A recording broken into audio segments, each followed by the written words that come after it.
Buenas tardes, buenas noches a todos y en primer lugar gracias a Laura por haberme invitado, por ser la primera en esta reunión constante y el día de hoy presentaré parte de mi trabajo de investigación doctoral que llevo a cabo los últimos 2 años. Mi temática de tesis se concentra en los estilos vocales del cante flamenco temprano, registrados en las primeras grabaciones sonoras alrededor de los últimos años del siglo XIX hasta la segunda mitad del siglo XX. En específico, hoy quiero presentarles la labor de introducir estas grabaciones tempranas en el contexto histórico en el cual surgen para abordar el subtítulo de la comunicación, cantaor, cantaora o cantante. Haremos una revisión visual del flamenco en un primer momento. Observaremos a nivel de ilustración, de fotografías y otras imágenes de lo que se entiende como flamenco en este entorno finisecular. Posteriormente entraremos a referencias textuales, publicaciones periódicas y algunos ejemplos multimedia. Veremos en qué situación de actividad musical se encontraba el flamenco y la llegada de la tecnología de la reproducción sonora. Una vez puesta la escena, podremos plantearnos las siguientes preguntas. ¿Cómo encajan las grabaciones de cante flamenco en este contexto? ¿Y cuáles son las voces del flamenco temprano? Porque, y a propósito, esperaré hasta un momento posterior para presentarles las reproducciones sonoras de este flamenco temprano. Mi objetivo con esta charla es presentarles formas de diálogo entre lo sonoro y lo textual para encontrar una posible respuesta a la pregunta ¿cómo sonaba el cante antiguo? Ahora, lo flamenco a nivel visual. Presento en primer lugar imágenes desde una perspectiva de lo ajeno, de lo otro, del flamenco como parte de un exoticismo, cartas postales, grabados y fotografías, muchas veces montadas para responder a un imaginario que surge bajo un tejo romántico, decimonónico, pero que se propaga hasta el siglo XX y tal vez hasta nuestros días. Vemos los tropos que seguramente muchos de ustedes relacionan con el flamenco, poses de danza, guitarras sobre la rodilla, imágenes de gitanos en los patios andaluces, cigarreras y señoritos, niños bailando al compás marcado por sus familiares, la fiesta gitana, la fiesta andaluza. En este flamenco desde la Andalucía hecha romántica por la literatura, por crónicas de viajeros, por óperas y narrativas folcloristas del siglo XIX, esta es tal vez la visión que más corresponde al imaginario que surge al pensar en un cante antiguo. Pero la realidad es mucho más compleja.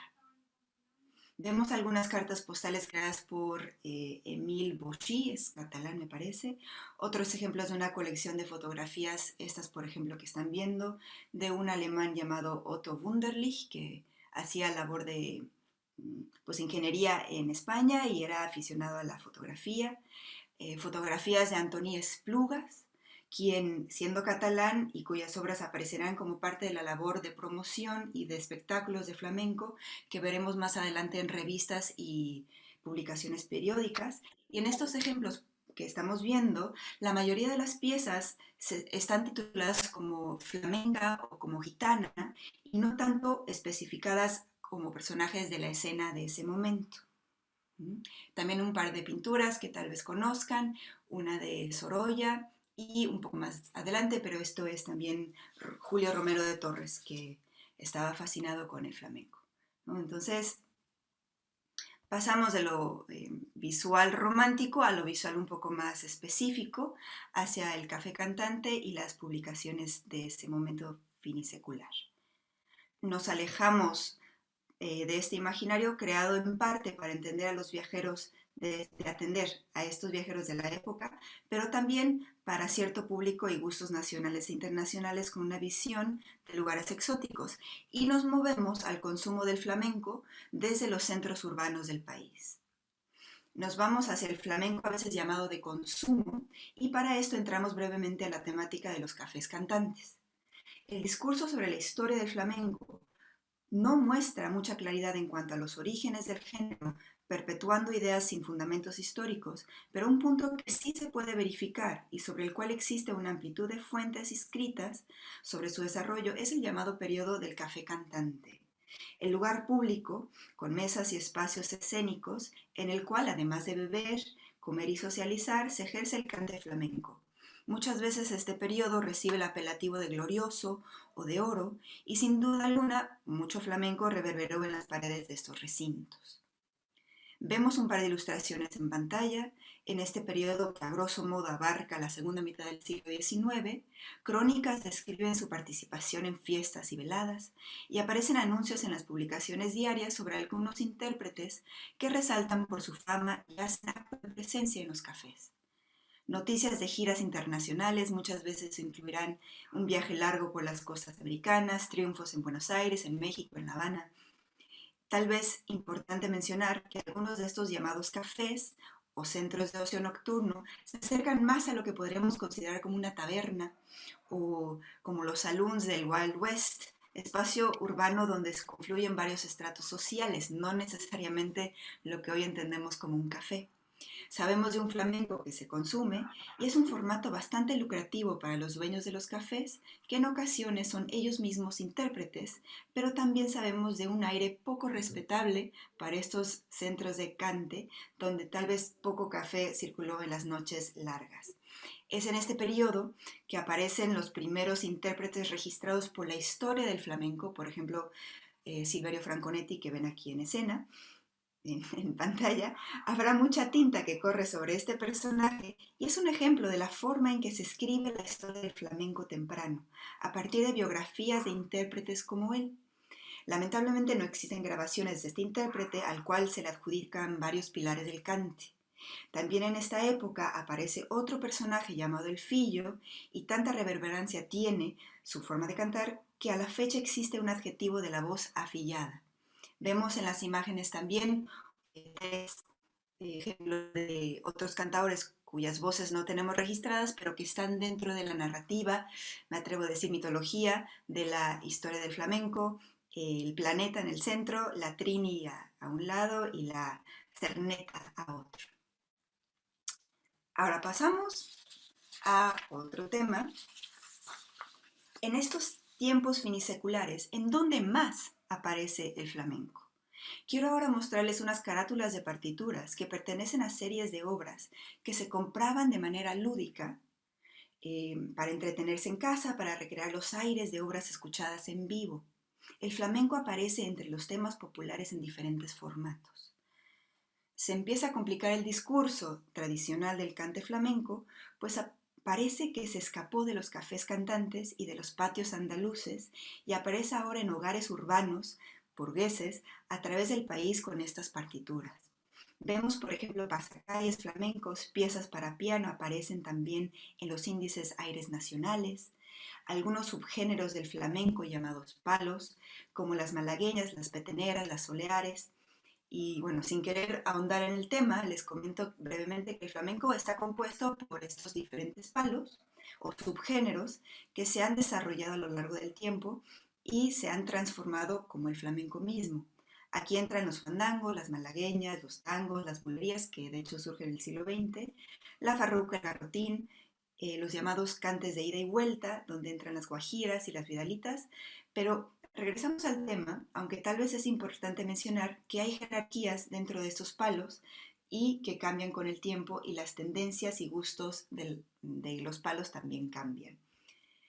Regresando, a pesar de estas fuentes históricas, no he encontrado ninguna mención del uso de partituras como las que ven como parte de la práctica del flamenco a finales del siglo XIX en las publicaciones establecidas sobre la historia del flamenco.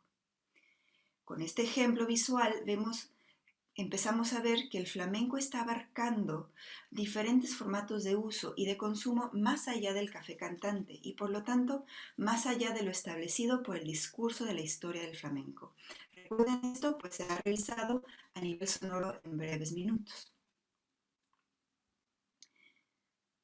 Surge la pregunta, ¿qué es ser flamenco visto como adjetivo o sonar a flamenco? ¿Qué es ser cantaor o cantaora en contraposición a cantante? ¿Hay alguna diferencia entre el cantaor, término que hoy entendemos como aquel que ejecuta cante flamenco, y cantador, término que cayó en desuso pero que también se utilizó de manera intercambiable con cantaor? ¿Y qué hacemos con los términos como tiple, forma en que se denomina una serie de voces femeninas alrededor del cambio de siglo, o también términos que encontrando en mi revisión voy viendo como canzonetista o cantaora.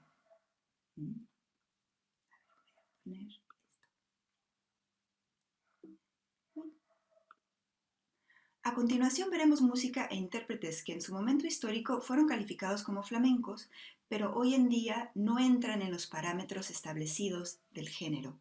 En cuestiones sonoras, cabe preguntarse lo siguiente: ¿qué aspectos hacen que una interpretación suene flamenca o no?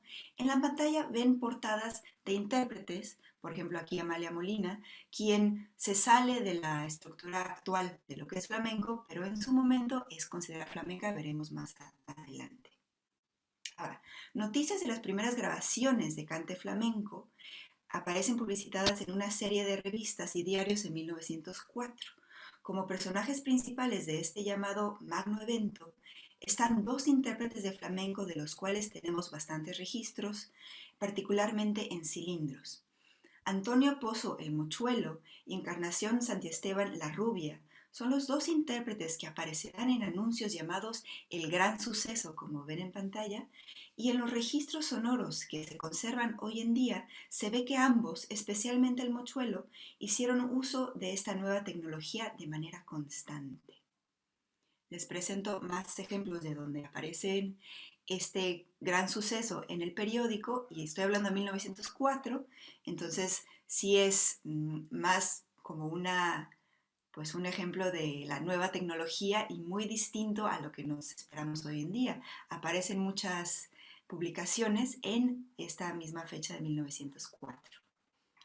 Ahora, de manera paralela a estas grabaciones iniciales, si revisamos las publicaciones periódicas de los eventos del flamenco en ciudades principales y partes de Latinoamérica, vemos que hay una gama de intérpretes de flamenco que nunca grabaron su voz.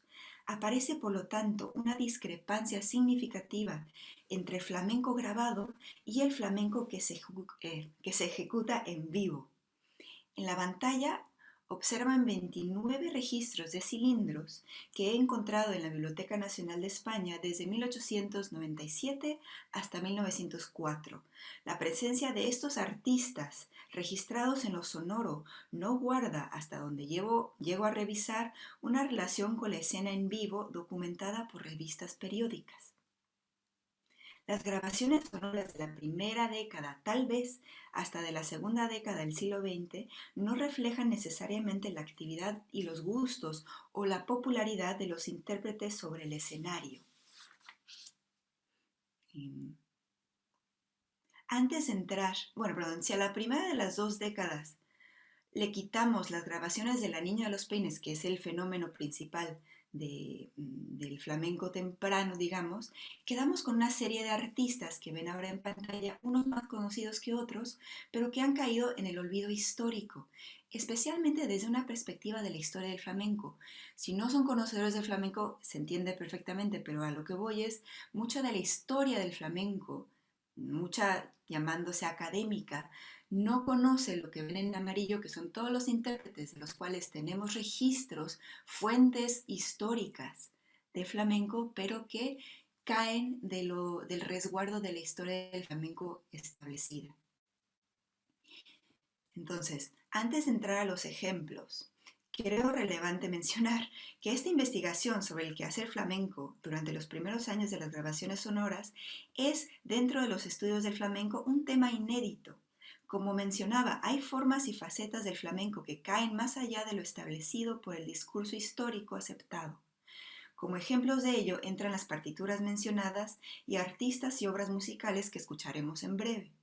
El discurso del flamenco se ha marcado como evolucionista, en donde el flamenco nace puro, se desarrolla en el café cantante, se contamina en tiempos posteriores y se depura en los años, algunos dirán a partir de los años 50, aunque yo ponderaría el movimiento intelectual de los años 20, el concurso de Cantejondo, Lorca y sus amigos, como un momento inicial cuando se empieza la búsqueda por depurar el flamenco o encontrar este flamenco puro originario.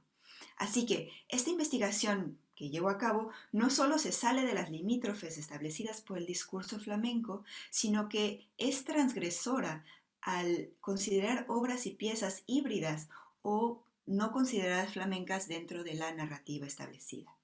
Pero bueno, habiendo dicho esto, como una mea culpa o una antesala, vamos a entrar a escuchar unas cuantas desde este periodo. Entonces empezamos con la Salerito que ven aquí en escena, en pantalla, y resaltando la discrepancia encontrada entre el flamenco vivo, en vivo, y el flamenco en grabaciones sonoras, hacemos a continuación el ejercicio del diálogo entre lo escrito y lo sonoro, enfocando en primer momento en una intérprete que ven en pantalla, Antonia Costa, llamada también La Salerito.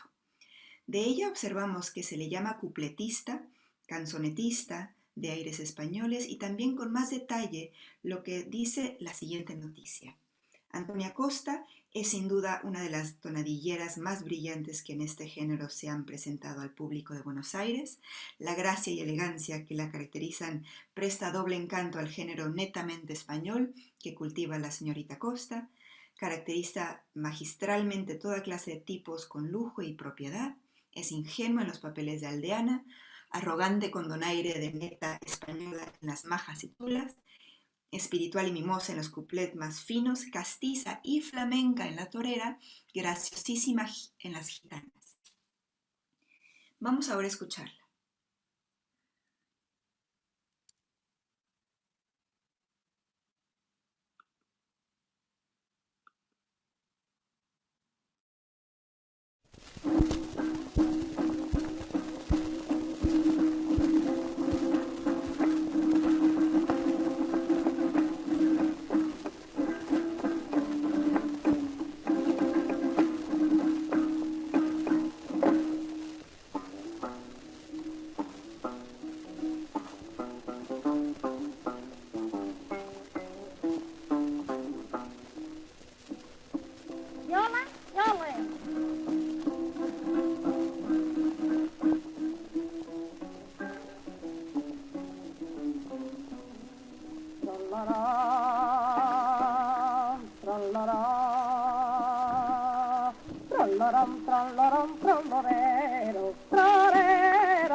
pasando por una malina lengua, porque la honra me andaban quitando, mi arma te quiero.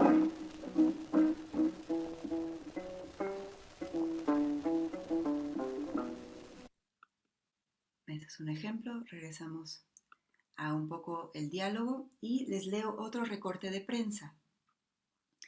Tras larga y brillante campaña de triunfos por América, decídese al fin a volver a la patria la sugestiva Salerito, que regresa con enorme bagaje de laureles conquistados con su indiscutible arte.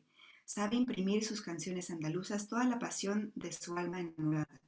Por eso los arrebatos de entusiasmo que despiertan sus granadinas, sus farrucas, sus marianas, sus tientos y sus canciones cubanas que interpreta con suma perfección. No encuentra obstáculos para vencer en cualquier otro género difícil que sea, y por merecedora de ovaciones, es como cupletista y cantaora del clásico flamenco, revélase notabilísima intérprete del cante y baile cubano. Y sigue la nota.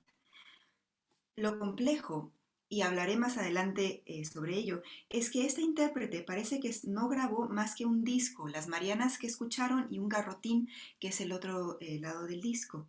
Es posible que haya grabado más, pero que no creo que rebase el número de grabaciones de una manera singular, que sería lo esperado ante los elogios que recibe a nivel escrito por su labor sobre el escenario. Aquí un ejemplo de la discrepancia que he notado. Por otra parte, casi como el otro lado de la moneda, Encarnaciones Santiesteban, a quien mencioné que grabó al lado del Mochuelo las primeras grabaciones sonoras de 1904, grabó un número extenso de cilindros y discos. En mi revisión de la colección de la Biblioteca Nacional de España están registradas unas 15 canciones, que es un número amplio para esta época, y sin embargo en las publicaciones periódicas su nombre es escaso y no aparece prácticamente nunca más allá de la mención de las presentaciones con el Mochuelo. Ni una sola foto, menos aún una presencia estelar en alguna portada. Es hasta dudosa la foto que se le atribuye y que ven ahora en pantalla. Y a pesar de todo esto, encontré un recorte de prensa donde aparece elogiada y les leeré un poco que ven a un lado. Se llama Al pie del gramófono. Estamos hablando de la publicación El Día en Madrid de 1909. Recuerden que esta tecnología es nueva y ya verán lo que se dice de ella. Entonces el tema empieza diciendo: escuchando las melodiosas notas de la salve de la tempestad cantada por Besares, el ánimo se distrae alegre y placentero, olvidando miserias humanas, desterrando pensamientos que mortifican, alejando por el momento cual si fuera para siempre los gritos y los ayes de dolor que a mis manos diariamente llegan. Entonces, si esta no es precursora de una playlist de Spotify, no sé qué lo sería. Y continúa: si ellos oyeran la farruca cantada por la rubia, que en este instante está rasgando el espacio, y oyeran el trantrantreiro con que comienza, estoy seguro que ni de lo más necesario se acordarían, que es comer. El arriba limón y abajo la oliva desvanece los negruzcos pensamientos, y cortadas quedan las alas que pretenden abrir. El trantrantreiro les haría calmar su desesperación, y unidos en un abrazo fraternal con su mujer y sus hijos, acabarían por pedir que su vida se dilatase. Bueno, entonces este tipo de escritura es muy rara, pero menciona a la rubia, cosa que es pues excepcional, ¿no? Entonces vamos a escuchar ahora la rubia cantando unas marianas, también el mismo palo o género que acaban de escuchar con la Sarerito, pero cantadas por la rubia en 1914.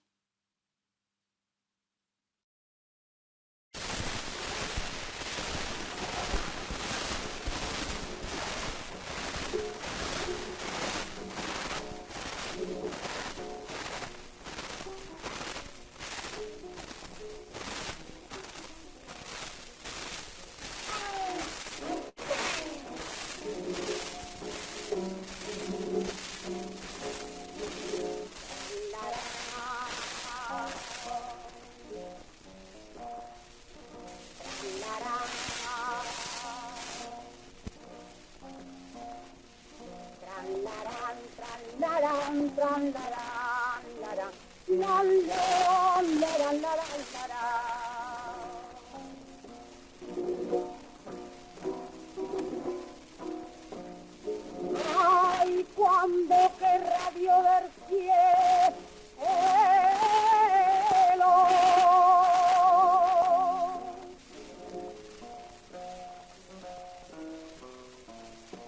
ay, cuando querrá Dios ver cielo,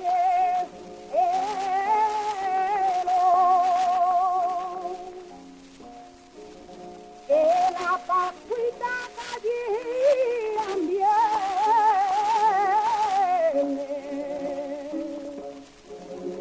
y la lunita bien tu tejado, tú en la camita donde tú duermes, mi alma te quiero.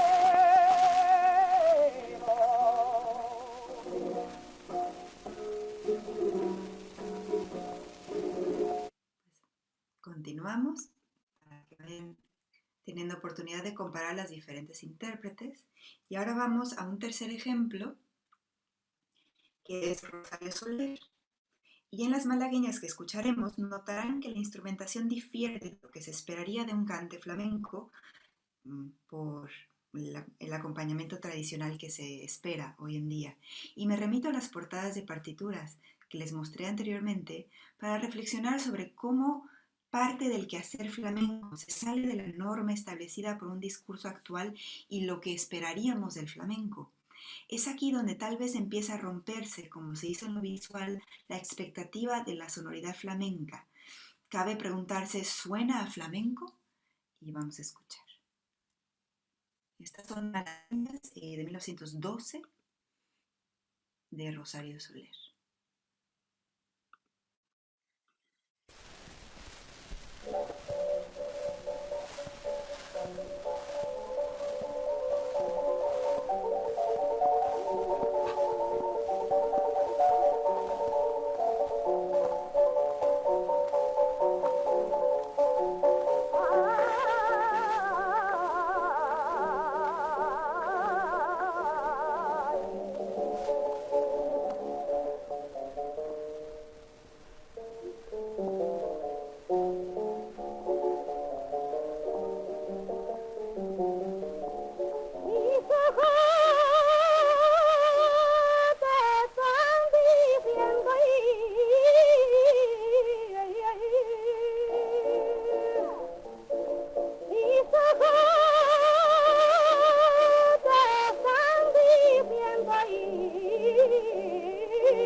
Bueno, no me gusta cortar la canción, pero hay que seguir.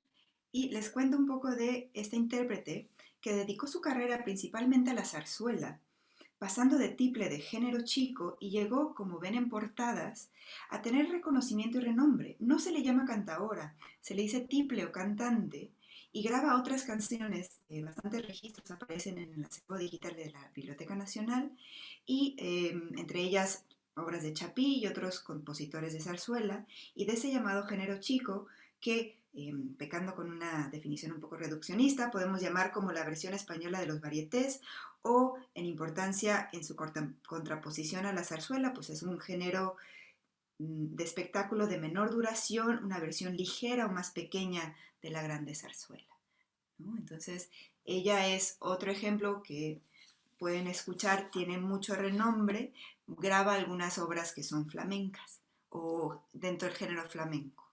Ahora vamos con un siguiente ejemplo y en este caso vamos a llevar el ejercicio a la inversa y les voy a presentar en primer lugar lo sonoro de estas peteneras por la que ven en pantalla llamada Elena Fons. Las peteneras también son otro género del flamenco y vamos a escuchar un poco cómo suena ella.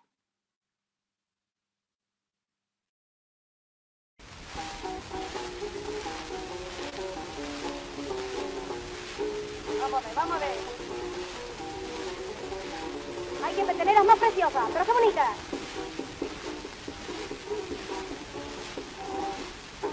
Soleá,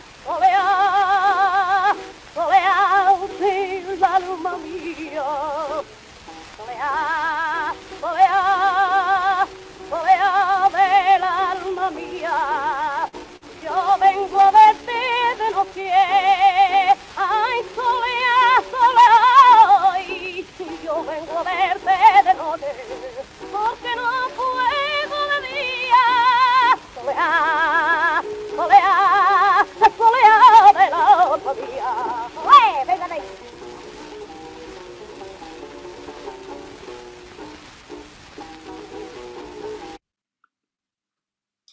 Elena Fons, como pueden ver en esta sección de revista, fue una cantante que empezó cantando como tiple de zarzuela y de este género pasó a la ópera, para la cual la dice le sobraban condiciones. Como soprano dramática ha cantado ya en otra ocasión en Madrid y Carmen es la obra en la que le ha proporcionado el mayor número de triunfos.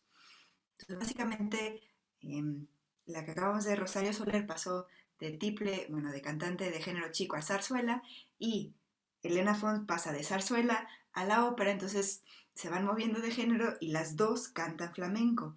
Ahora, la ven aquí en esta imagen, esta, para los que trabajan más música clásica, es una forma, parece una Brunhilde de Wagner, o sea, así se visualizaba una cantante de clásica, ¿no? De principios del siglo XX, pero también tenemos cosas así, en donde aquí es la misma Elena Fons, pero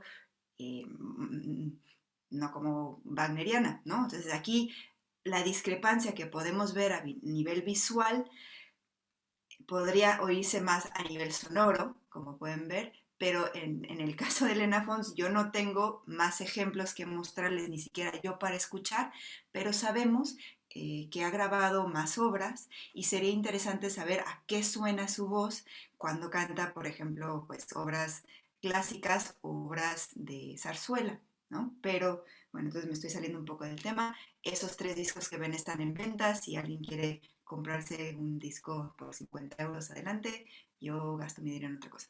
Entonces, Amalia Molina es el último ejemplo que vamos a ver y vamos a cambiar otra vez la dinámica y leeremos en primer lugar ejemplos de lo que se escribe sobre ella durante la primera década del siglo XX. Artista que recibe mucha fama en su momento y llega a grabar bastante material, abarca registros desde 1917 hasta los años 30. Su presencia en publicaciones periódicas es constante durante este periodo y por lo que leo es bastante querida por el público. Ella es otra de las excepciones que vemos que aparecen de forma constante a nivel sonoro y a nivel escrito. De ella se dice lo siguiente. La genial cantadora de cosas flamencas celebró recientemente su función de gracia, que fue todo un lírico y teatral acontecimiento. Amalia Molina, la reina del canto flamenco, la sevillana hermosa de negros ojos, es la mejor de nuestras cantantes andaluzas. Es la intérprete de esos lánguidos y apasionados aires flamencos que tiene la poesía de la raza mora y toda la alegría del Perchel y la Macarena. Las granadinas y soleares que canta Amalia no son esa mezcla de andalucismo de café cantante y chulapería flamenquista, son las melódicas canciones del pueblo.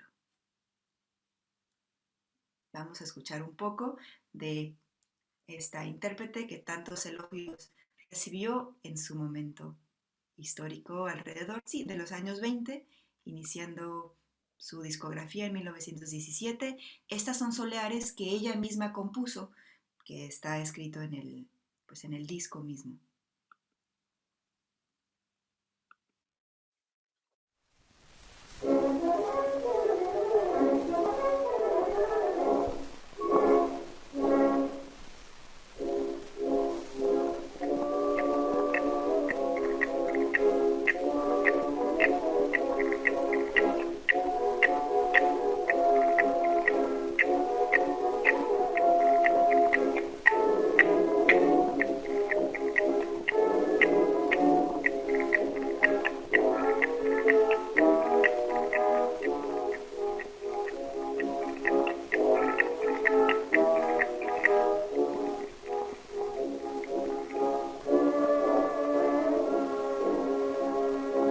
No me llama por María, que llama por Soleá.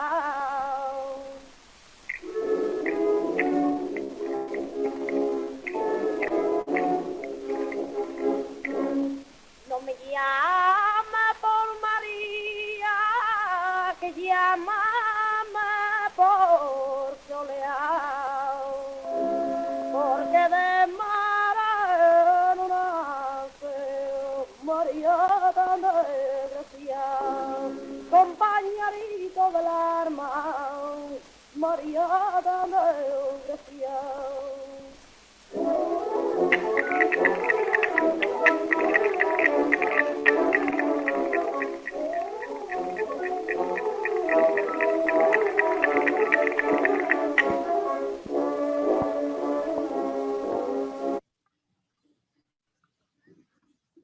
Y bueno, la forma en que hoy en día relacionamos a un artista sonoro sea cantaor, cantaora, tiple o lo que sea, con una producción de discos, equivale a un sesgo y una forma de entender la escena musical de la actualidad.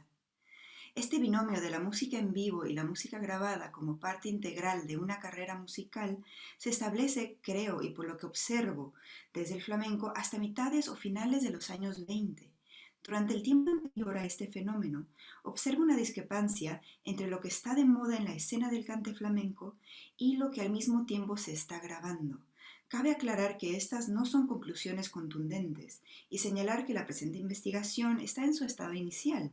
Este momento del cante flamenco y su relación con lo que podríamos llamar la prehistoria de los medios sonoros y audiovisuales no ha sido tomada en cuenta por el discurso tradicional del flamenco. Por esto mismo me he remitido simplemente a exponer los hallazgos que he acumulado ante un panorama poco trabajado y, como pueden percibir tal vez, bastante complejo. Finalmente, ¿cuáles son las voces del cante flamenco temprano? ¿A qué suena el flamenco? Y tal vez la mejor respuesta sería revisar la noción preestablecida de lo que hoy consideramos como flamenco antes de encasillar lo que se ejercía hace más de 100 años. Tal vez, y lo dejo como idea final, lo flamenco es una construcción dinámica, en transformación constante, que responde a un momento histórico y se construye y reconstruye, tal vez deconstruye, por periodos, gustos y circunstancias específicas. Muchas gracias y atiendo a sus preguntas y comentarios. Que empiece el diálogo. Muchísimas gracias, Fátima. Si quieres puedes dejar de compartir para que veamos las caras de la audiencia, y yo les había sugerido que pusieran sus preguntas en el chat, me parece que estaban muy concentradas escuchando, y entonces ahora mejor dejamos el micrófono abierto a quienes quieran comentar, preguntar, intercambiar ideas con Fátima. Pueden ir pidiendo la palabra.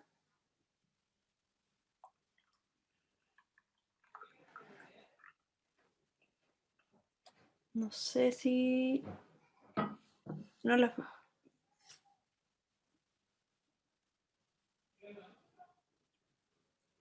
¿Leo? ¿Leo? ¿O qué hago? Dale, lee. No entiendo.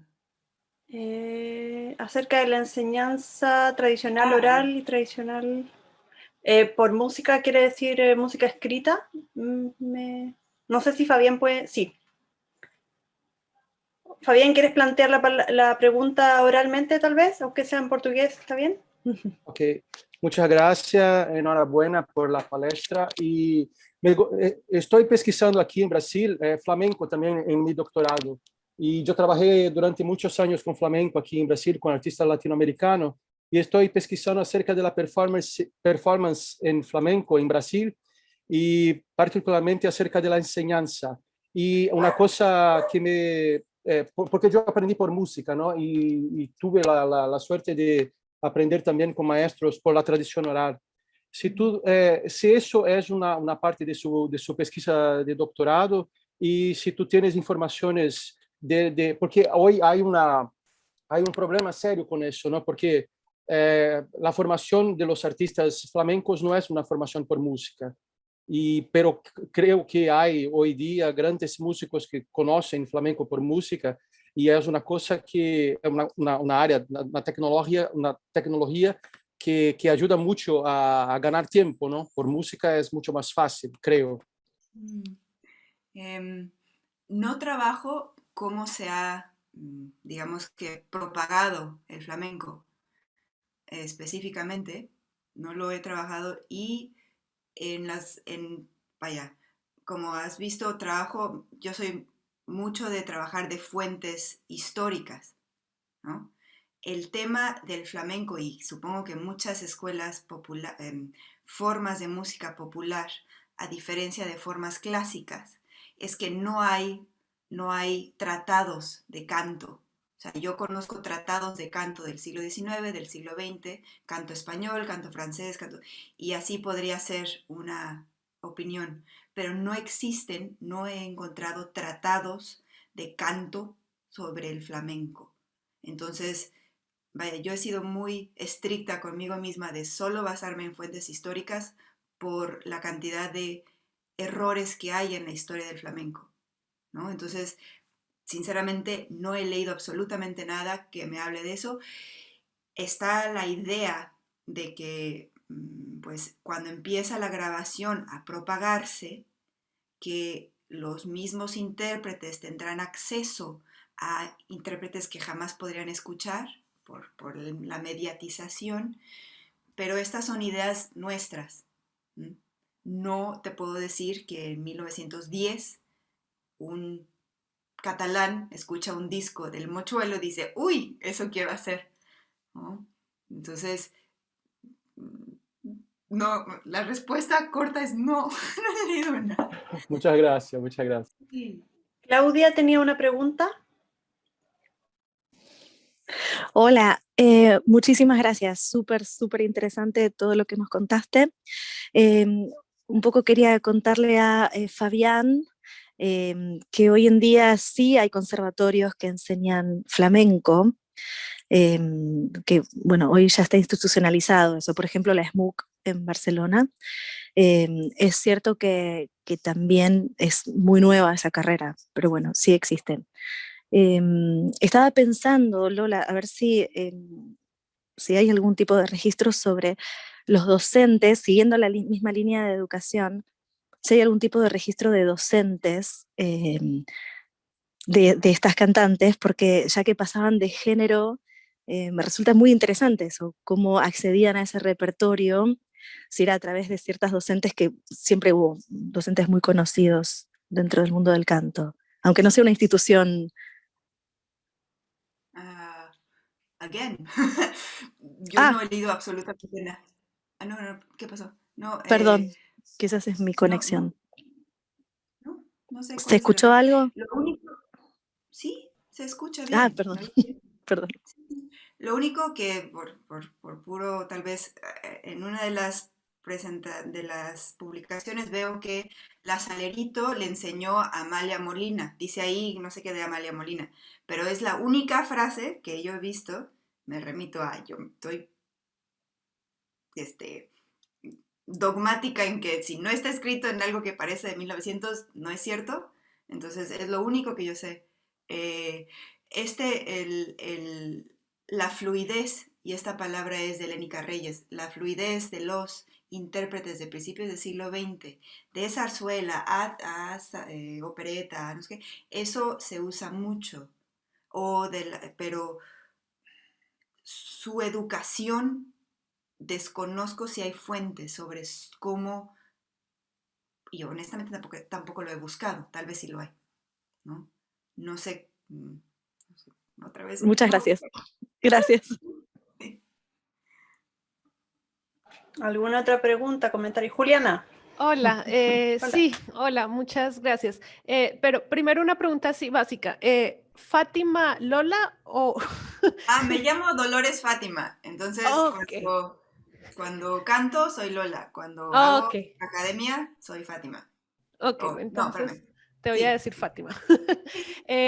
Pues muy interesante toda tu presentación. Yo desafortunadamente tuve problemas con internet y me conecté 10 minutos tarde, entonces sí, lo que te voy a preguntar ya lo dijiste, simplemente me lo dices y continuamos. Pero muchas cosas me llamaron la atención. Yo trabajo también grabaciones tempranas aquí en Brasil, pero de otro género, entonces siempre es muy agradable oír grabaciones del mismo periodo y aún más en español. Te quería preguntar, mencionabas que estas grabaciones y estas artistas no han entrado a la historiografía del flamenco, ¿verdad? Pero me quedé pensando si en alguna medida ese repertorio que ellas cantaban entró a la tradición flamenca, pensando que posteriormente el repertorio haya perdido, digamos, como su autoría, o bueno, en fin, quien lo cantaba al inicio y se mantenga, bien sea en la tradición flamenca, que uno podría pensar que es lógico, o en otras tradiciones de música popular española.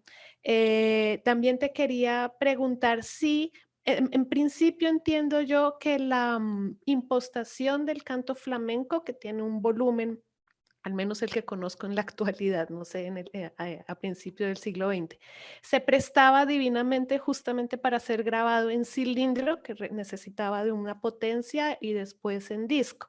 Igual también el canto, pues en escenario, en palco, como podía ser la zarzuela.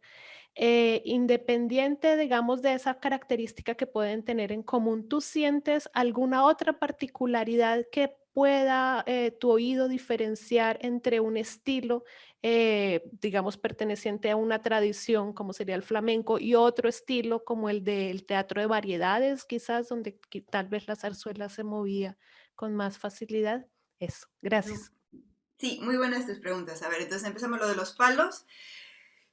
Sí, entonces, los palos flamencos, los subgéneros del flamenco son una temática bastante compleja para los que tocan no hay flamenco, para los que historian flamenco.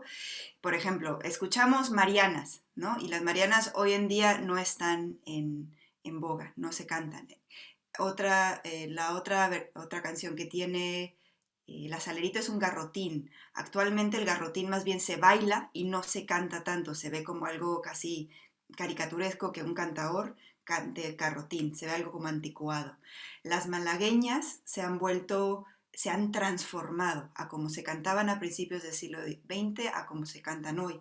Las peteneras se han transformado inmensamente, pero se cantan todavía hoy. Pero son casi que cosas completamente distintas. Una petenera como la que escuchan o la petenera de la Rubia o de la Font, casi que no tiene nada que ver con una petenera actual, ¿no? Entonces es muy extensa mi respuesta para decirte que sí, sí se han propagado, pero casi todo se ha transformado. La manera en que se canta la bulería al principio del siglo XX rítmicamente es más lenta y posteriormente es más rápida. Hay muchísimos cambios, ¿no? Y no están registrados porque no se han, bueno, pues eso, porque no se ha escuchado tanto esto. No sé, vamos por partes. ¿Te respondí la primera pregunta? Bien, ahora, segunda pregunta de la impostación de la voz, me voy con la parte técnica. ¿A qué te refieres con impostación de la voz?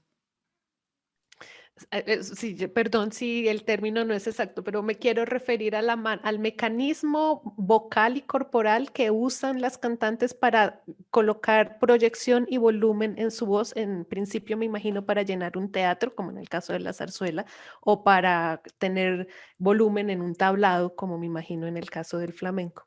Sí. Mm, Me pones en camisa de 12 varas. Para mí, estas voces que escuchamos, realmente una voz impostada es... Puedo poner un ejemplo, es que vamos a estar aquí 2 horas. Para mí una voz de impostación es como esta. Porque yo no sé, o sea, para mí son voces mixtas o voces que no son totalmente de cabeza. Hay una reverberación de pecho en diferentes niveles, pero no es una voz de cabeza totalmente que se proyectaría en un teatro de ópera. Alguna que sí, miren, escuchen esto. Se va a oír, déjame ver, tengo que compartir. ¿Se oye bien?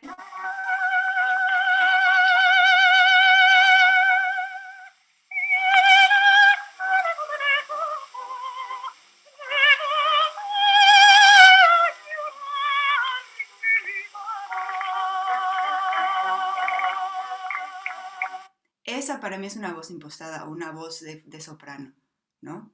Es más arriba. Si regresamos, por ejemplo, a la voz de, no sé, hasta de Elena Fons, que es zarzuelera. Sí.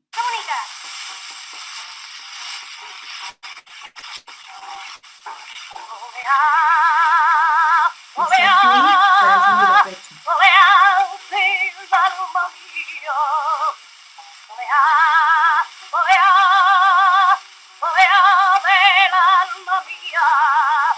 ¿No?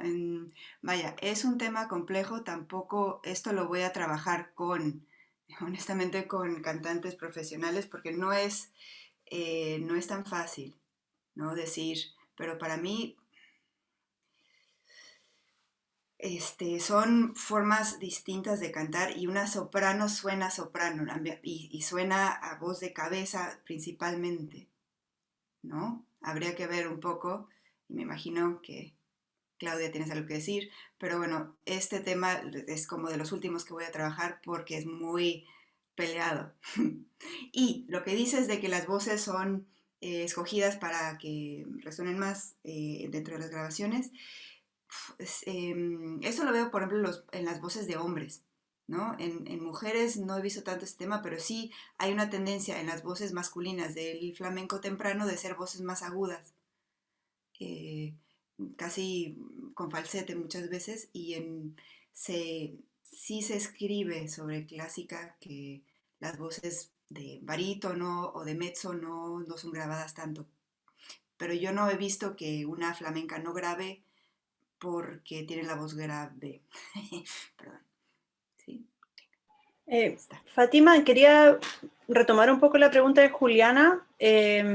Más allá de si tú identificas que hay algunas voces que están impostadas, entiendo que estás usando la noción de impostación como cierto tipo de voz de cabeza, pero creo que lo que Juliana apuntaba era como a la técnica que estaba detrás. Si tú identificas que la misma cantante, o tal vez distintas cantantes, usen una técnica que se pueda diferenciar a nuestros oídos cuando cantan palos flamencos y cuando cantan otro tipo de repertorio español. Si es que tú has podido identificar alguna diferencia técnica. ¿Era esa tu pregunta, Juliana, o no? ¿O por ahí va?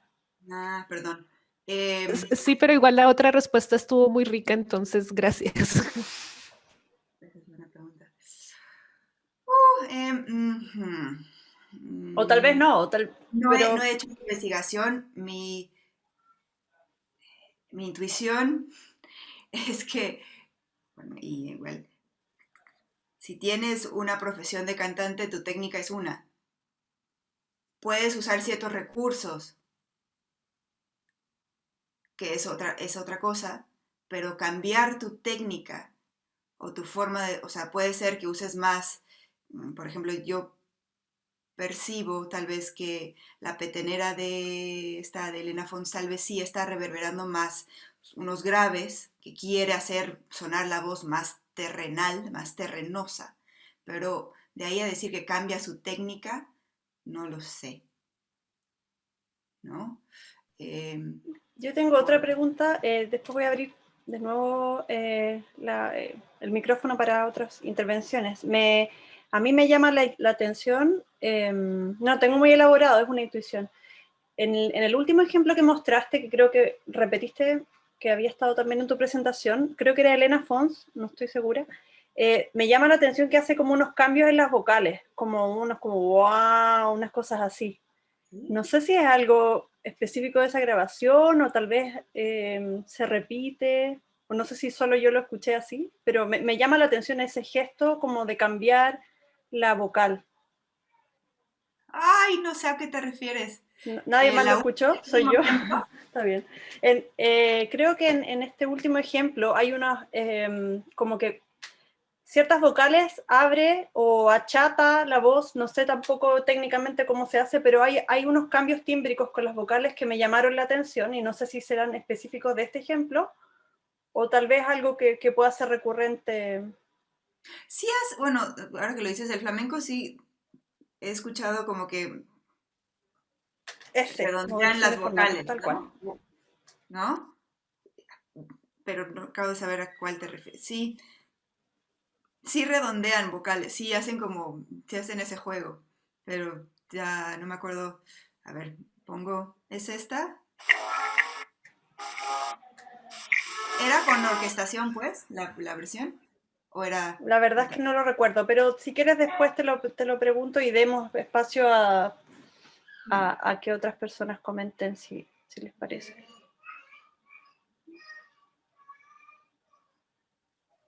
¿Qué hago?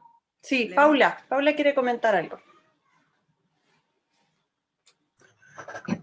Hola a todos, ¿cómo están? Muchas gracias, Fátima. Se nota, ¿no?, el interés musicológico, histórico en recuperar estas voces tempranas, estas grabaciones, y lo organizado de toda la investigación, fue muy, muy rico escucharlo. Me había llamado la atención los registros y las tonalidades decididas por estas cantoras que nos compartiste. Y esta última que pusiste como ejemplo hace escasos minutos, ¿quién era? Amalia Molina. Ella. Esta que pusiste como ejemplo de... Ay, ella es... ¿A quién llamaste de soprano, entre comillas, esta última? No, ella, no. No, la que fue soprano es Elena Fons. Fuera de tu presentación, digo, como respuesta a Juliana, recién pusiste un ejemplo, ¿te acordás? Un ejemplo de que dijiste, esta sería una voz de soprano. Ah, esta nueva, esa es otra que no puse en la presentación. Esa, ¿quién es? Ella es Lucrecia Bori, que era Lucrecia Borja, española, pero cambió el nombre más italianizado. Ella no canta más que esas malagueñas, pero es soprano, vaya, belcantista, ¿no? Esa era la pregunta, claro. Y ella es Lucrecia Bori. Ok. He trabajado y sí es, vaya, de hecho la canción sigue y suena más a sonámbula que a malagueña, pero pues es una malagueña, ¿no? Bien. Entonces, porque bueno, aquí estamos con los temas del audio, de computadora, Zoom y estas cuestiones, pero me recordó a cuando Victoria de Los Ángeles cantaba algunas canciones algunas canciones de compositores españoles que pudiéramos escuchar con esa sonoridad flamenca. Entonces estuvo bueno, ¿no? Digo, para reafirmar el ejemplo que traías, ¿no? La diferencia entre cantoras que atraviesan una formación belcantista y quienes no. Pero, por ejemplo, Victoria de Los Ángeles nunca deja de sonar a soprano. No, claro. ¿No? A eso voy. Entonces, por ejemplo, ella no cambia su técnica. Puede No, ser... claro que no. Pero hay allí el uso de recursos, ¿no? Sobre todo melismas y algunos gestos vocales que evocarían un sabor flamenco. Es cierto que aquí en el ejemplo que tú pusiste de esta cantora, que claramente yo escuché que tenía una formación que estaba atravesada por el bel canto, está cantando un género flamenco. ¿Qué es eso? Sí, la cuestión... Sí, Fátima, perdón. Que puede ser que adoptan recursos o cosas, elementos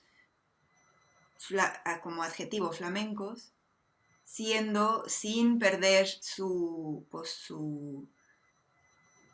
digamos, su lugar de cantantes no cantadoras, pero tal vez la pregunta principal es, o por lo menos para mí, ¿esto es flamenco o no? ¿No? En esas estoy, que pues la duda está para mí. Esa era la pregunta que te quería responder porque sentí que nos estabas formulando esa pregunta nosotros también, si escuchábamos como flamenco estas voces de tu investigación. Yo creo que hoy por hoy no lo escuchamos así, pero eso es nuestro problema. Pero parece que para mí sí, tal vez como argentina, a mí me sonaban a voces flamencas, sentí un enorme interés me pareció súper relevante tu trabajo, imaginaba que bueno estaría hacer, o sea, tanta tarea que tendríamos, ¿no? De poder comparar estas voces de flamenco temprano con las malagueñas mexicanas y con la diseminación de rasgos del flamenco en las formas del canto latinoamericano. Sí, eso es. Es maravilloso, ¿no? Eso para que lo hagan los nietos, a mí ya no me toca. No, por supuesto, imagínate, no. Por eso hablé del grupo como un todo, ¿no? Sí, pero es para poner en valor las proyecciones que tu trabajo deja, o sea, cómo alimenta varias vías. Y específicamente en relación a tu trabajo, te quería preguntar si las grabaciones de la Argentinita, esas que hizo con Lorca al piano, serían relevantes para tu investigación.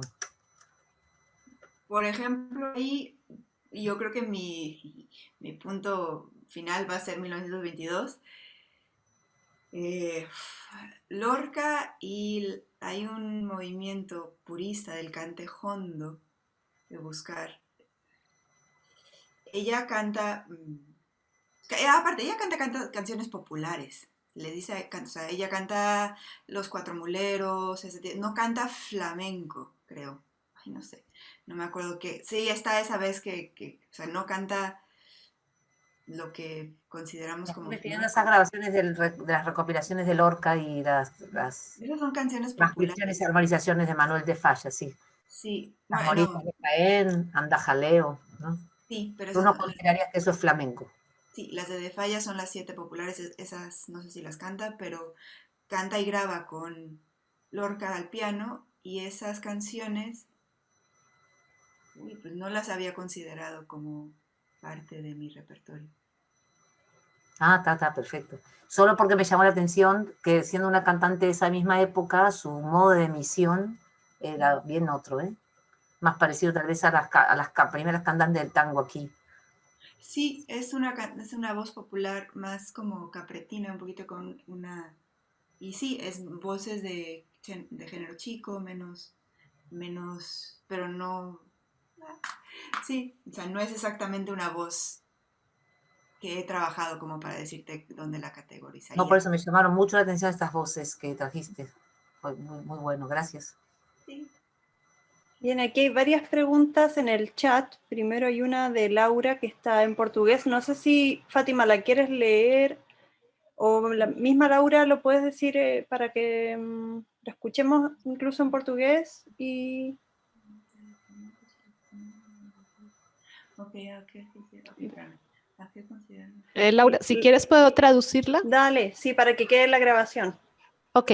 ¿De qué modo relaciona la historia de los gitanos con el flamenco? ¿Cuáles son las implicaciones culturales entre las dos historias? La narrativa del flamenco expresa también una narrativa gitana. Hay que considerar que los gitanos son culturas basadas en la oralidad. No poseen un... Ok. A ver, bueno, creo que aquí lo que se va a responder es lo siguiente. Eso es cuando expresé que el origen del flamenco es una nebulosa, en parte es por este tema de lo gitano. Entonces, no hay consenso en cuanto a que si el flamenco viene de los gitanos o viene de la cultura andaluza y de la gitana, o viene de la cultura andaluza y luego se la apropian los gitanos. Es un tema muy complejo en el cual yo no puedo opinar porque tampoco me he metido a mil, pero sí puedo decir que a mi parecer no es algo netamente gitano. Me parece que la idea de lo gitano como equivalente a lo flamenco es más una herramienta política que se ha usado en diferentes momentos históricos. ¿Mm? Y que y también una herramienta mediática, ¿no? De que y de apropiarse de quién va a cantar flamenco y quién no, ¿no? Ahora, esos son discursos paralelos a la verdad o lo que realmente sucedió. Pero el problema es que la historia del flamenco está permeada por estos discursos políticos y no va una labor netamente histórica sin querer defender una u otra posición política nacionalista, gitanista, gitano-andaluza, ¿no? Entonces, a mí honestamente tengo otras cosas que hacer, no me meto en ese dilema porque es inacabable y ofendes a investigadores del flamenco a la hora de decir que qué tal si el flamenco no es nada más gitano. Lo cual se me hace absurdo en el siglo XXI, pero es el caso, ¿no? Entonces es un tema muy delicado y yo por eso no lo trabajo y queda al aire. No está, pues para el que quiera meterse, adelante, pero yo no creo que... yo creo que tiene que salir la respuesta de los propios flamencos, honestamente, que ellos mismos tienen que hacer su propia revisión, porque si no, esto no va a tener final, porque entonces parece que estamos eh, ofendiendo, y no es ofensa, es investigación histórica, ¿no? Hay otra pregunta de Federico, que es una pregunta que me parece central. La voy a leer. ¿Qué se entiende por canto flamenco hoy en los discursos dominantes?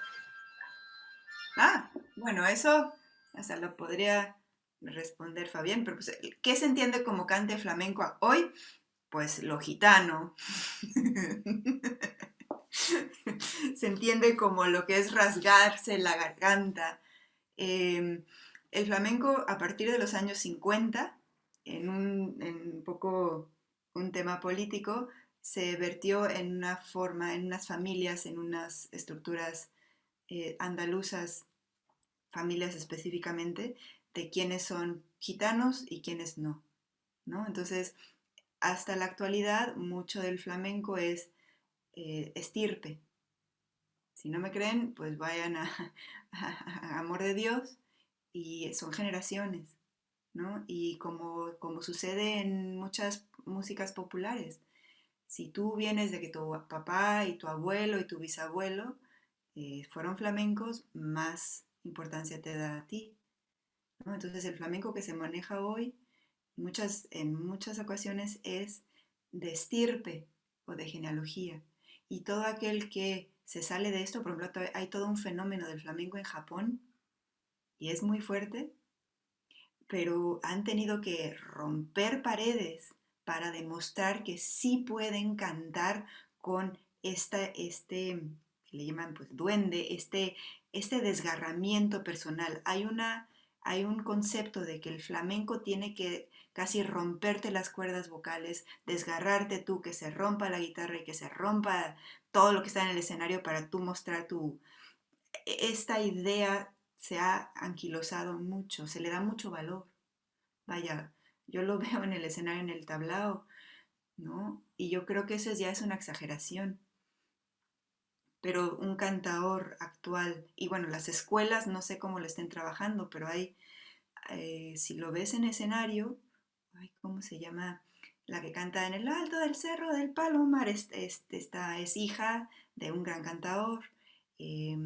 Estrella Morente. Estrella Morente. Sí, ella, pues aún siendo hija de cantador, cuando se puso a cantar copla, ¿cómo le fue? ¿No? Si creen que estoy siendo muy tajante. Es un ambiente muy cerrado, muy, muy cerrado, ¿no? El catalán Payo, pero que es muy bueno, ¿cómo se llama? El que canta también tuvo las coplas Miguel Poveda. Y Poveda le ha costado ejercer porque es payo, ¿no? Entonces, y aparte son gitanos. Entonces, imagínense, principios del siglo XX, es otro mundo, completamente. Es otro mundo. Gracias. No Justamente sé buscaba preguntar eso para ver cómo estamos comparando de alguna manera, ¿no? O sea, y está bien. Tengo la misma impresión que tú de esta descripción muy genérica de lo que es el cante actual, ¿no? Creo que además muy alimentada por cierto cine, ¿no? bueno, pues rito y geografía del cante se volvió importante y yo creo que es para el detrimento del mismo género, pero bueno, eso ya no me corresponde. Pero sí, o sea... Interesante opinión, está bueno. Y yo no soy Gracias. flamenca, ni soy gitana, vaya, ni siquiera soy española. Entonces, cuido muy bien que yo no me meto con estos mundos, porque no me quiero pelear, ¿no? Yo estoy viendo y investigando un momento histórico que no existe en el discurso. Entonces, pues sí.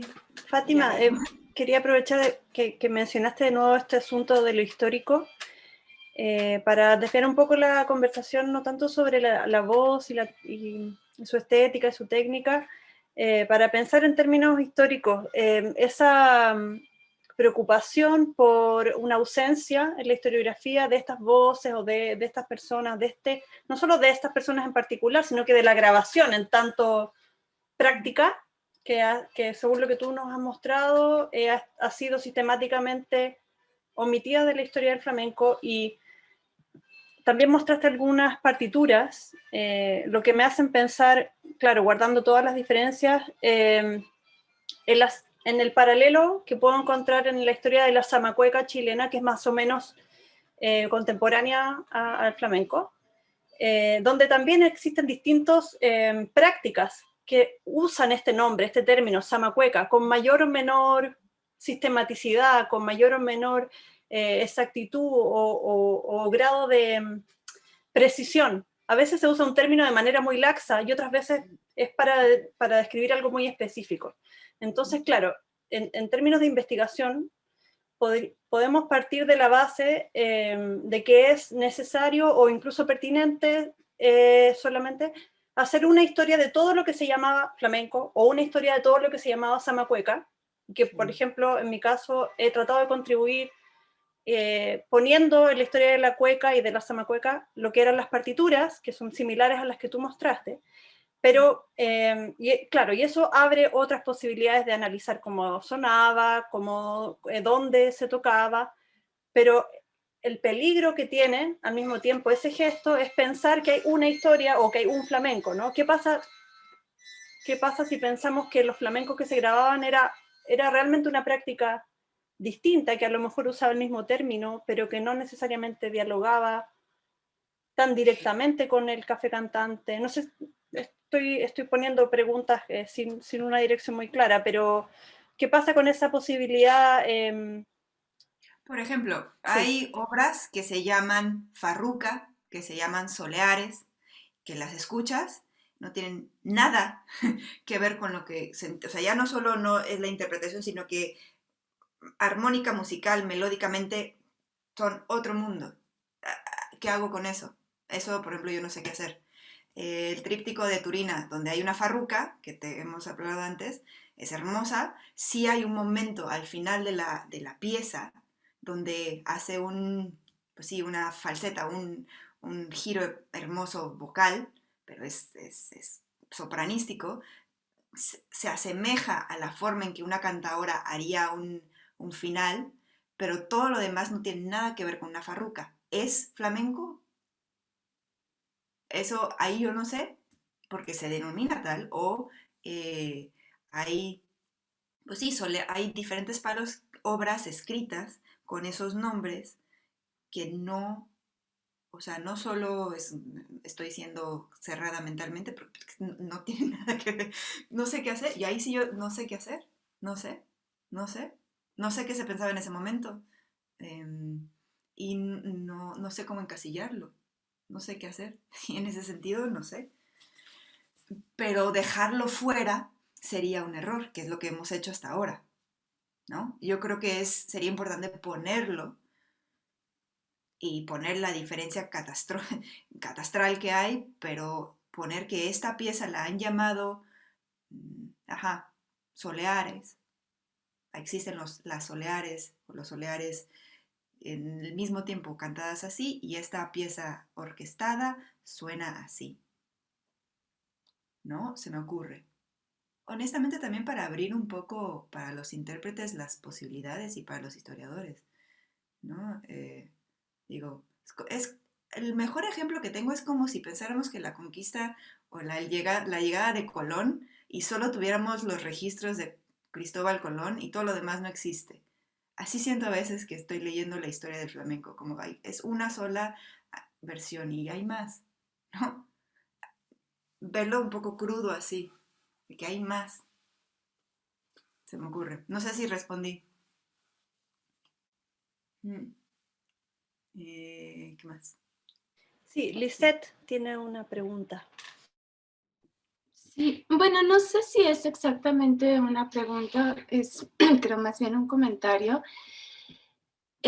También me disculpo porque también me pude conectar como 10 minutos después, entonces bueno, capaz que algo de esto se dijo, pero justamente mencionabas hace rato a Lénica Reyes y tanto Lenny como José Miguel Hernández han estado haciendo un trabajo muy interesante Por varias razones. Una, porque han estado abordando no solamente prácticas musicales de España, de la hoy denominada España, sino también de México, sobre todo de México, porque, bueno, Leni es mexicana, y también porque comenzó su investigación de licenciatura abordando la petenera, pero la petenera huasteca, ¿no?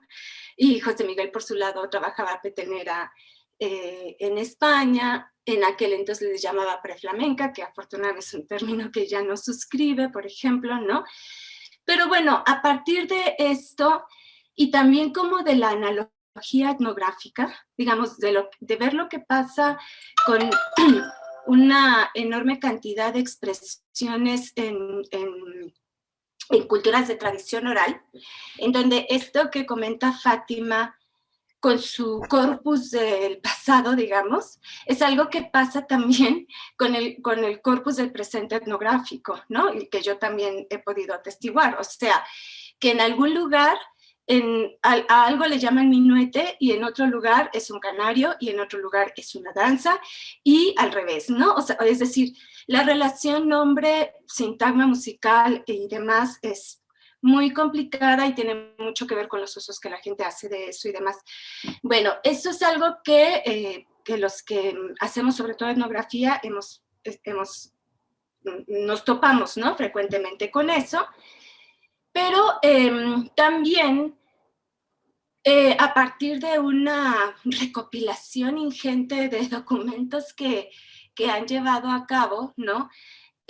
También han podido observar uno de los principales obstáculos justamente a veces para entender ciertos procesos del pasado tienen que ver con partir de ciertas nociones canonizadas sobre algunos géneros, por ejemplo, ¿no?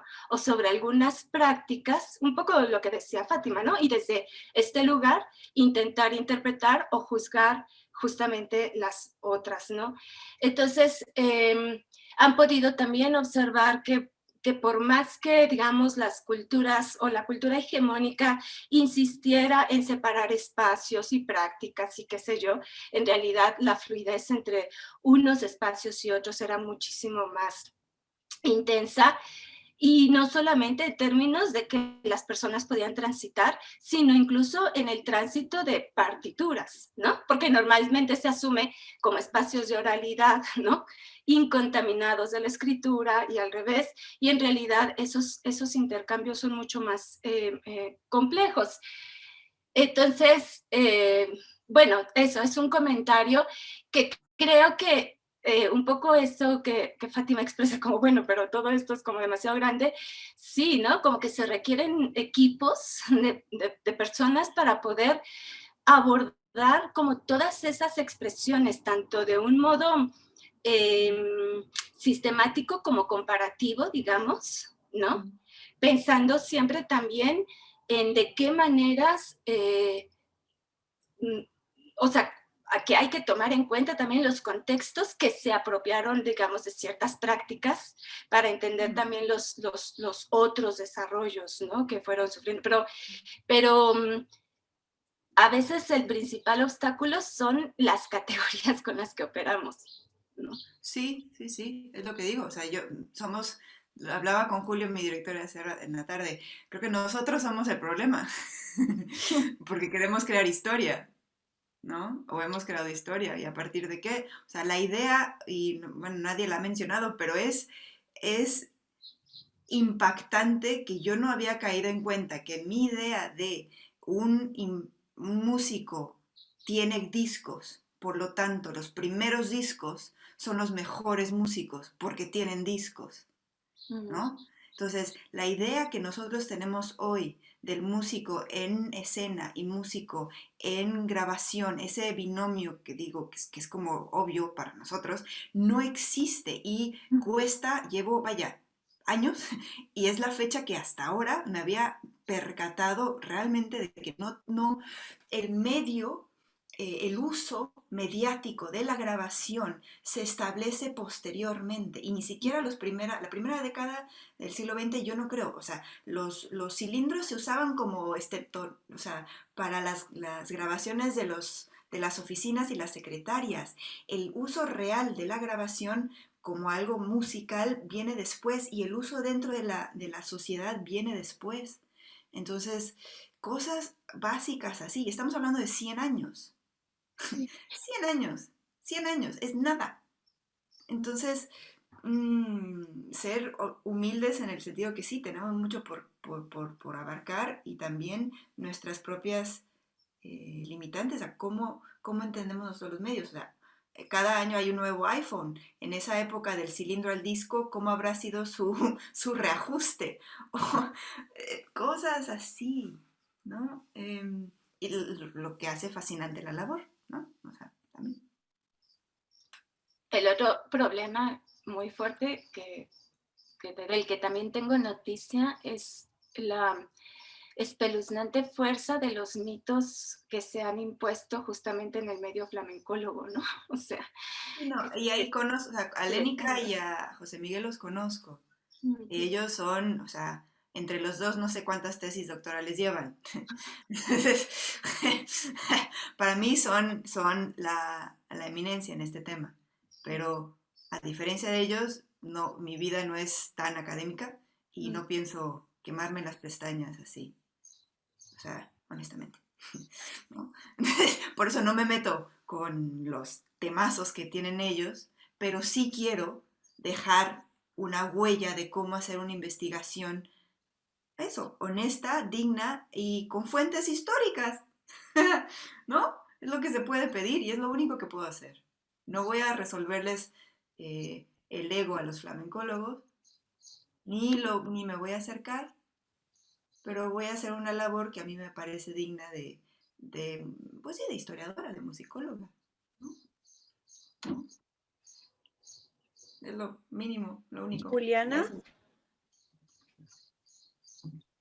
Gracias, Laura. No sé cómo estamos de tiempo, pero ahora que estabas hablando, Fátima, de la industria discográfica, de los discos cilindros, te quería preguntar si ya has investigado un poco mejor sobre ese contexto, justamente pensando en que estamos en los albores de la industria del entretenimiento y de una selección que hacían unas empresas editoriales, en el caso de partituras o después fonográficas, con el objetivo de vender.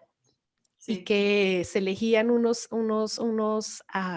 cantantes, unos artistas en detrimento de otros, no solo por parámetros estéticos, sino muy probablemente también económicos, de negocio, bueno, en fin. Entonces quería preguntarte un poco sobre ese contexto del inicio de la industria del entretenimiento en España y cómo o por qué, en fin, no sé qué noticias tengas de cómo se encaja con este género, ¿qué les podía ofrecer? Ahí, y lo hablaba con mi otro director, Julio, en la tarde, hay el término de artistas mediatizados, o sea, el artista cuya carrera se desarrolla ya con los medios. Y es interesante porque también uno se retrasa un par de pasos. Yo había dicho que la grabación no estaba dentro de la historia del flamenco, pero La Niña de los Peines es un fenómeno en el sentido que ella nace en 1890 y en 1917 ya está haciendo grabaciones. Y ella es de las primeras artistas flamencas, junto con Manuel Vallejo, que aparecen en publicidades de los años 20, finales de los 20, en donde se publicitan ellos y sus discos. Es la primera vez en todo el tiempo que yo veo que artista flamenco equivale con su disco y él como ser. Podemos hablar de Caruso, que hace esta dualidad de yo soy Caruso y apoyo la gramófono, viene antes, no me sé la historia de los otros géneros musicales, cómo habrá sido esa equiparación de venderte tú como artista y tu disco, pero en el flamenco empieza ahí, tal vez por eso La Niña de los Peines es tan conocida en la historia del flamenco y todo lo anterior, vaya, ¿Alguien ha oído del Telésforo del Campo? Dora la Cordobesita, ¿no? Ofelia la de Aragón. O sea, nadie conoce a los demás, pero sí hay, y Manuel Torres y el Mochuelo también grabó bastante. Después Angelillo, ya a los años 30 es otra cosa. No sé si respondo a tu pregunta. Anterior a eso hay muy poca investigación hecha. Por ejemplo, les he preguntado a investigadores de aquí sobre radio, sobre grabaciones tempranas.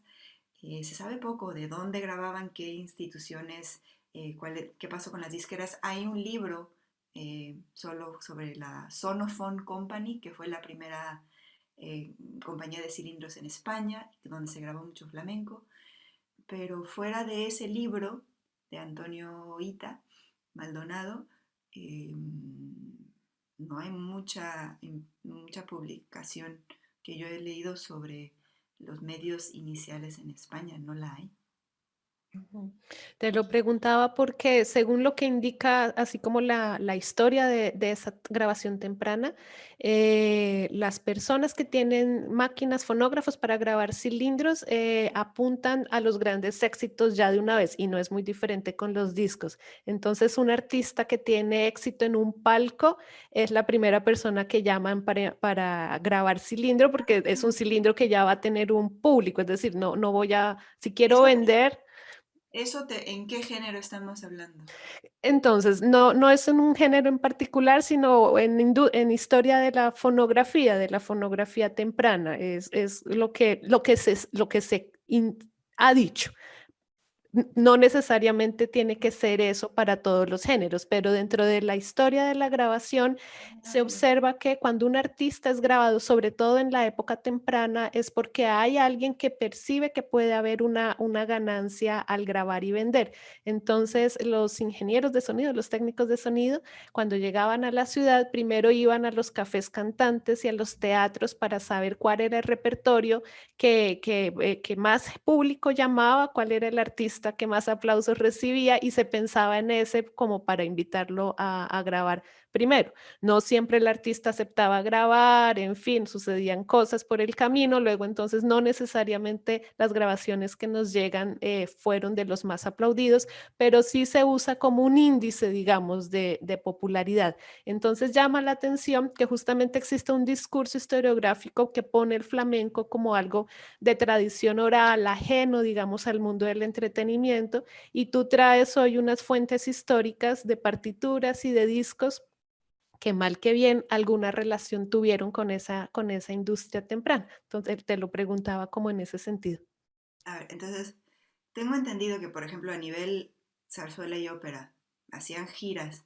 Por ejemplo, llegaba no sé si Tetrazzini llegó a Madrid a cantar al Teatro Real y le invitaban a los gabinetes fonográficos a grabar cilindros, que son estos incunables, ¿no? Que canta una vez y se hace un cilindro y ese cilindro se vende. Entonces creo que ese tipo de promoción del intérprete famoso que está de gira, viene y hace unas grabaciones en el gabinete fonográfico, que es donde se grababan, y luego pasa en la noche a cantar en el Teatro Real, eso creo que se está viendo en lo clásico. Ahora, en el flamenco es importante mencionar que de las primeras cosas que se graban son zarzuela, cosas clásicas, jotas, flamenco y otros aires populares y la voz hablada y chistes, que eso luego lo podemos hablar. O sea, se graban los chistes y voz hablada, la voz hablada en España. Entonces, desde un principio hay un subgénero dentro de las grabaciones sonoras españolas para el flamenco. Hay, o sea, y luego bandas, ¿no? Entonces, hay varios subgéneros, pero uno de ellos importante es el flamenco. Eso creo que no lo mencioné, pero es importante decirlo. Es, digamos, no se graba, no sé, música de Murcia, no sé, o música de otras partes de España, pero el flamenco es ya un género tan popular y tan importante que tiene, vaya, esta primera grabación sonora de música en España incluye flamenco. Eso es importante. Pero lo que decía, eso sí en mi presentación, estas primeras grabaciones yo no veo que sean de intérpretes que tienen el éxito rotundo que yo pueda documentar en publicaciones periódicas. tal vez sí lo tuvieron y no estoy segura, pero normalmente publican cosas como la gran intérprete tal. Eso vaya, no sé si respondo a tu pregunta, pero pues es todavía por escribirse, ¿no? No sé si hay alguna otra pregunta o comentario. Yo me quedo con la grata sensación de que vamos a tener una conversación similar o vamos a continuar esta conversación cuando tengamos la presentación de Juliana, que es más, no es exactamente el mismo tema, pero es algún tipo de desafío similar, metodológico y también histórico. Entre medio tenemos otras sesiones, una que va a estar Claudia sobre jazz, va a estar Paula hablando sobre canto con caja. No sé si hay alguna otra pregunta antes de que cerremos. Aquí Daniela, ¿en qué circuitos sociales y en qué lugares se hace flamenco en sus orígenes? Con esta pregunta vamos a ir cerrando. Círculos sociales. Ok. Círculos.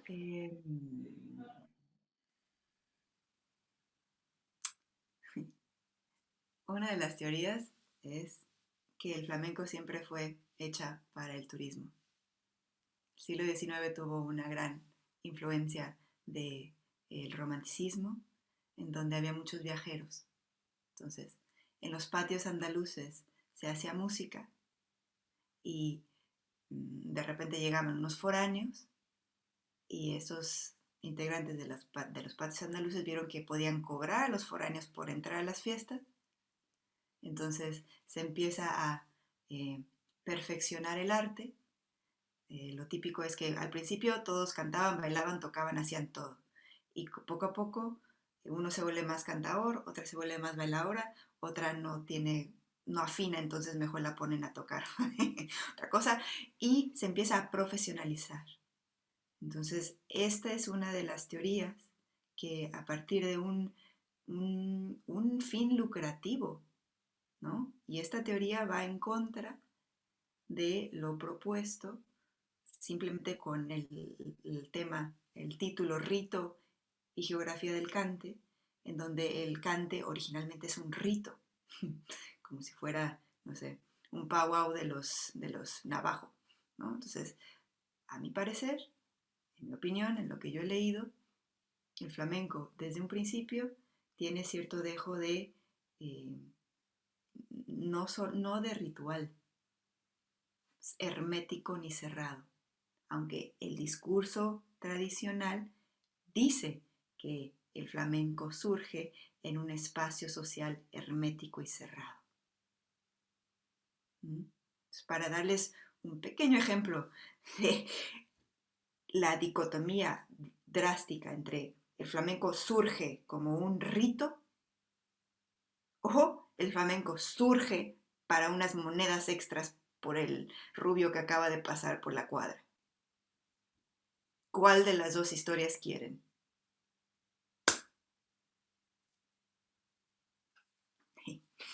No sé. Tal vez es un punto intermedio, digamos. Ni fu ni fa. Tal vez no es ni tan puro, pero tampoco es totalmente comercial. Al comienzo de mujeres y hombres eran tratados como igual para poder hacer todos los papeles del flamenco, o había una predilección. Se habla de un matriarcado, no lo he investigado, pero se habla de que era un matriarcado y posteriormente cuando se profesionalizó ya no podía ser ese matriarcado. Que las mujeres eran las que enseñaban a los cantadores y estos cantadores son los que empiezan algo así como sí, y que no estaba como lo que sucede algo así como lo que sucede en el siglo XIX con la música de salón, por ejemplo en Chile y en Latinoamérica, que son las mujeres las que tocan, pero ya en el momento en el que se hace como profesión y como música de para algo más que solamente un encuentro social. O sea, ya la música como profesión solamente se hacían hombres entonces. O sea, cuando ya era el flamenco como profesión, como músico, y no como momento de encuentro, eran los hombres los que se escogían para poder salir, digámoslo así, a público y que no fuera algo hermético. Pues es un buen punto. A principios del siglo XX vas a ver muchas fotografías de mujeres tocando la guitarra, tocadoras. Entonces, hay evidencia de que había muchas mujeres que tocaban la guitarra. Ahora, grabaciones no hay de mujeres de principios del siglo tocando la guitarra. La niña de los peines se sale de cantaora porque su esposo se lo pide. Porque es algo que ya no es respetable o algo así. Tal vez estás en una vertiente, tal vez es correcto que los cantaores y los tocadores sí pueden ejercer profesionalmente a principios del 20 y anteriormente llevaban más la batuta, era más equilibrado hombres y mujeres, no siendo tan profesionales, pero este tema, la verdad, estoy diciendo cosas al aire, yo no lo he investigado. Muchísimas gracias. Gracias, Fátima, gracias a todos, a todas, a todes. Les quiero compartir el afiche general, no sé si lo están viendo. ¿Lo están viendo? Sí. Bien, bueno, creo que lo ven suficientemente grande ahí. Dentro de un mes nos vamos a encontrar de nuevo a esta misma hora, el 13 de mayo, cuando Paula nos va a hacer una conferencia acerca del canto con caja en el norte de Argentina. También un trabajo sobre la voz desde otro punto de vista, desde otra disciplina también. Así que esperamos que puedan asistir y que sigan nuestras actividades también en el sitio aquí, Más que Gritos y Susurros. Vamos a subir prontamente la grabación de esta jornada a YouTube y gracias de nuevo. Gracias, Laura. Mucho gusto, gracias. Gracias. Buenas tardes.